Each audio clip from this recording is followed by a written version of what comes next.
یہ ہے افغانستان جو کہ بہت جلدی پورا دنیا کو حیران کرنے والا ہے۔ کسی نے سوچا بھی نہیں تھا کہ برسوں سے غریبی، بھوک اور جنگ میں گرا ہوا افغانستان ایسا کچھ عجیب کر سکتا ہے۔ افغانستان کی تقدیر کو بدل دے گا۔ 285 کلومیٹر لمبا اور 500 فٹ چوڑا اس نہر کا نام کاشتبک کینال۔ اس نہر کو بنانے کے لیے افغان حکومت نے کسی سے نہ کوئی ایڈ اور نہ اکوپمنٹ، کوئی انجینئرنگ نہیں دی۔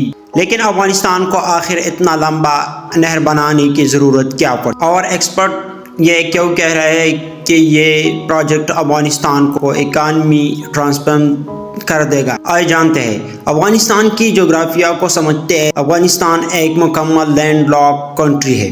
اس کی کسی حصے کے ساتھ کوئی سمندر نہیں لگتا۔ افغانستان کی ایسٹ میں پاکستان ہے، ویسٹرن سائڈ پر ایران اور نارتھ سائڈ پر ترکمانستان، ازبکستان اور تاجکستان ہے، جبکہ نارتھ ایسٹ میں افغانستان ایک چھوٹا سا بارڈر چائنا کے ساتھ بھی شیئر کرتا ہے۔ تو افغانستان مکمل طور پر دوسری کنٹریوں میں گھیر ہوا ہے۔ افغانستان کی 80% واٹر سپلائی ہندوکش سے برف سے ڈھکی ہوئی پہاڑوں سے آتے ہیں۔ افغانستان میں 4 بڑی دریا ہیں جن سے افغانستان کو پانی ملتا ہے۔ افغانستان کی 40% واٹر سپلائی ہلمند ریور سے آتی ہے جو ہندوکش سے شروع ہوتا ہے اور پورا افغانستان کو کراس کرتے ہوئے پھر ایران افغان بارڈر پر برانچ آؤٹ ہو جاتا ہے۔ یہ دریا آج کل ایران اور افغانستان میں ایک پولیٹیکل ٹینشن کاز بنا ہوا ہے، بیکاز افغانستان اس ریور پر یہاں پر ایک ڈیم بنا رہا ہے۔ ایران کے اکارڈنگ اس ٹائم ہمون کی ساری ایریا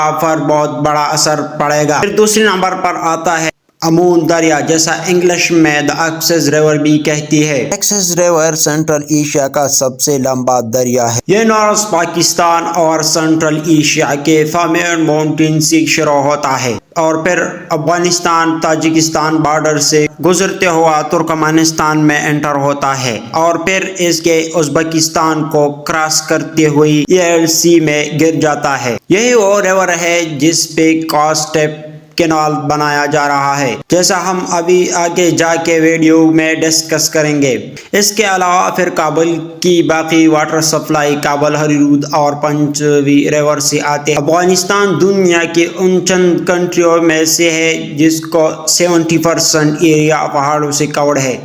افغانستان کی صدر اینڈ ریجن میں ایران اور پاکستان کے بارڈر کے ساتھ ریگستان، تو بیسیکلی قندھار سے نیچے یہ سارا ایریا ڈیزرٹ ہے۔ اب اگر لوگوں کی بات کریں تو افغانستان میں بہت زیادہ ایتھنک ڈویژنز ہے۔ افغانستان کی ٹوٹل پاپولیشن کا 42% پشتون ہے، 27% تاجک، 9% ہزارہ اور 90% ازبک، اور پھر باقی احمد، ترکمان اور بلوچ وغیرہ ہے۔ ہم ہسٹریکلی دیکھیں تو افغانستان سینٹرل اور ساؤتھ ایشیا کا شاید سب سے امپورٹنٹ کنٹری ہے، بیکاز یہ سی مغل، تاری، سوری، غزوی، ابدالی اور خلجی سب کوآرڈینیٹ میں آئے۔ اب اگر واپس افغانستان کی واٹر سسٹم پر آئے تو یہ ساری دریا افغانستان کی واٹر ریکوائرمنٹ پورا افغانستان کے لیے ناکافی ہے، اور اس لیے افغانستان ہمیشہ سے بہت سخت واٹر کرائسس کا شکار ہے۔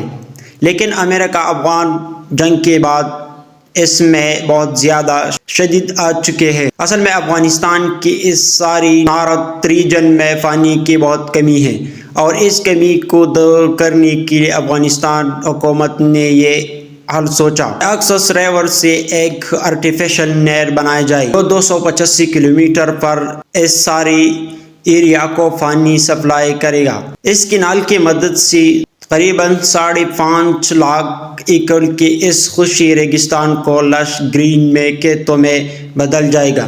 پانی آنے کے بعد یہاں پر کئی ہوئی اور دوسرے گئی اناج کو اگایا جائے گا، بلکہ افغان حکومت تو یہ ایکسپیکٹ کر رہی ہے کہ 2028 تک افغانستان یہاں پر اگائی گئی 50% گندم دوسروں ملکوں کو ایکسپورٹ